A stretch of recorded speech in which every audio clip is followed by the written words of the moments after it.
Hello everybody and welcome to another video on this channel. Today we're actually gonna talk about the winners of the Golden Joystick Awards. They happened yesterday as you watch this, and there's some very interesting choices and very interesting winners, and I'm very eager to share my thoughts on the winners and of course what I thought should have happened, if it should have been any different or any of whatnot. I'm gonna discuss it with you today. I think that's very nice. This is a gaming channel, so obviously I need to be up to date and be busy and be involved with what happens in the gaming world. And this is a big happening, the Golden Joystick Awards. So we're gonna jump right into it and see who won and give my own personal thoughts on it. So for best original game, we've got Bloodborne. For me, that's pretty fair. Honestly, Bloodborne, the game was a bit short. The story wasn't that special, but the game was good enough for me, in my opinion, to deserve an award, and I think this is the closest one they were able to get. So I think that's fair enough to say that the best original game, because the story was original. You could think or say whatever you want about it, but it was very original. So I think that Bloodborne deserved this this award, and I think there's nothing wrong with that. So congratulations to everyone who voted for Bloodborne. That's what I like about these as well, by the way. These are like, all these prizes and awards are given away by what you guys voted, what the gamers voted. And that's why I like the Golden Joystick Awards a lot, because they are picked by the gamers and not by like companies and stuff. So yeah, but let's move on to the next subject. The next one is the best storytelling, so the best story. Now obviously there's been a couple of games, Bloodborne included, which have been nominated for this. Obviously there has been really good games, really good stories out. Metal Gear Solid was pretty okay. Obviously Bloodborne, and you know, there's been some pretty good games, but to top it all, the winner of this award is of course The Witcher 3 Wild Hunt, something I am very proud of, because The Witcher feels like something that's from my side, you know, that's like, feels like my party in these competitions. I'm trying to be neutral here, but I'm a Witcher fanboy, and I just think the game thoroughly deserved the awards that it got. I think the best storytelling, there could be no doubt about it, that should have been The Witcher. Without, even if you're like very neutral in this case and you're like every game the same, The Witcher 3 had the best and the longest. The longest doesn't always mean the best, but it was the longest and the most intriguing story, and it stayed intriguing and interesting until the very end, from the very beginning to the very end. Even the DLC, Hearts of Stone, was better than a lot of games I've seen this year, and I think The Witcher, and especially the amazing company, the amazing producer CD Projekt Red, deserve the award of the best story, because it definitely was. Then we move on to the best visual design. Obviously, games nowadays, especially with next gen and of course the PC, games nowadays look astonished. They look stunning. They look absolutely amazing. Lots of really good games, really nice graphics, really nice worlds and developments came out this year. But only one of them really had me in shock with how it all looked and how everything was developed, and that was the winner of this award, again, The Witcher 3 Wild Hunt. The graphics, there was a downgrade from E3, and people were complaining about that, even though the graphics still look absolutely amazing. But I can agree, like, there was a downgrade, like with any game, by the way, but there was a downgrade, and that's something that companies shouldn't do. Like, when you show a game, even at E3 to promote it, just show how your game is made, because honestly, the way it looked right now was more than enough to be absolutely pleased by it. So there was no need to like put it down, like make it look better at first and then give it a downgrade. That's just negativity that's totally not needed. But I do agree that it was a point of criticism. But anyway, the world in The Witcher is one of the best, and if not, I think I'm just gonna say it's the best gaming world I have ever experienced. It's really up there, even over Skyrim in my opinion. Skyrim was an amazing world, and that was the standard and the setting for the new RPG games.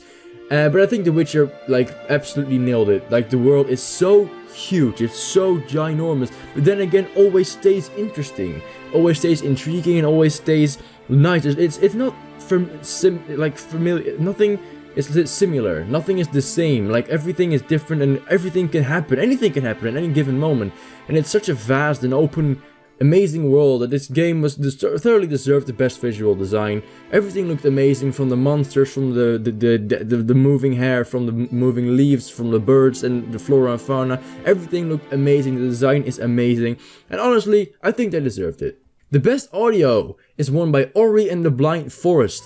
Now, this game was obviously more of an emotional experience. And the audio in this game was pretty damn good. There have been other games with pretty good audio. including Bloodborne, The Witcher, and Metal Gear Solid. But I think, I honestly think that one of those deserves it. But this game should really be up there. And I mean, it's not a weird thing that they've won it. But there were other games, in my opinion, that I just named that had better soundtracks and had really, like, get the chills all over me. This was good, and I think, you know, they do deserve it. They do deserve recognition in the form of an award in this time. But there were other games that really might have deserved it a bit more. But I mean, that's up to you guys, honestly. Now, the best gaming moment. This one actually surprised me quite a bit. It is won by The Witcher 3 Wild Hunt, but it's won with the Bloody Baron quest. Now, I loved that quest. It was amazing. It was a really good part of the story, and I think what I do think is true is that this quest describes The Witcher as best as it possibly can. But I think there were some other moments in The Witcher itself alone which were more impressive and were more epic than this moment. So I do agree that it's like a perfect scenario to describe what The Witcher world really is. And I think that's the reason that it won the prize as well. But I think there were other students who could have won this and who could have been better, and who maybe are better in my personal opinion. But again, it does describe perfectly how The Witcher works and how this world really is, and how the story unfolds itself just describes perfectly how people are, and that there's no good or bad in this game. And I think that's why it won the award, and I do think that it's deserved if you just look at that part of the story. Studio of the Year. Of course, loads of studios with cool games are on. We've got EA, we've got BioWare, we've got CD Projekt Red, we've got Ubisoft, we've got all of those people. But the winner, and I think they do deserve it, and I'm gonna explain to you why, is CD Projekt Red, the creators of The Witcher 3 Wild Hunt. Why they deserved it is because they're so interactive with their fans, something I've never seen from Ubisoft or EA or whoever, to be honest. Like, it's not a big company, but they do make big games. They are in the professional world. It's not like they are amateurs. They're in the professional world, and they have they need to do real work, and they need to really up their game all the time. They have responsibilities. And I mean, they are so interactive. They browse Twitter comments, they browse forums, they browse Facebook, they browse everything to see what their fans think, and actually use those opinions and things in the patches that they bring out for the game every now and then to make it more like the players would like it and the players want it. And I think that's just so cool. And I mean, they've responded to my tweets before. Like, they are so nice, and they're so appreciative of everyone who bought their game. They even sent a thank you note in the game itself. If you got the box, they even sent a note with a thank you, with thank you on it, just by showing how grateful they are for you supporting them and buying their game and trusting in them so much that you actually bought the game with your hard-earned money. And I think that's exactly what a gaming studio should be. So, thoroughly deserved. CD Projekt Red, you have been amazing.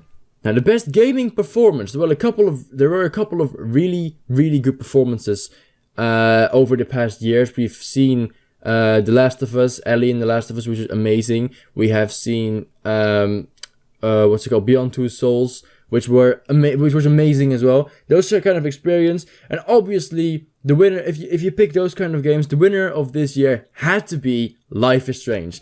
Now, it's not Max, but actually Ashley Birch playing Chloe, which I think is surprising, but also quite understandable.